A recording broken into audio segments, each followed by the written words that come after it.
Hello mga ka-idol, magluluto ako ng leftover na pagkain. Ayan, magigisa na ako ng sibuyas, bawang, at lagyan ko rin siya ng garlic powder. At ilagay ko na yung tomatoes. Tapos ilagay ko siya ng siling na anghang at chicken cubes para malasa. Lagyan ko rin siya ng turmeric powder. At ilagay ko na rin yung kusbara. Ayan, ilagay ko na yung lutong meat na natira namin. Ilagay ko na yung patatas at carrots.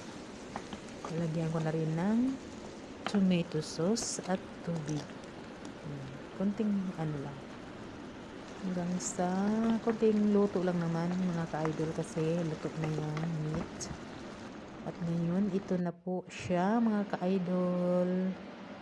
Thanks for watching.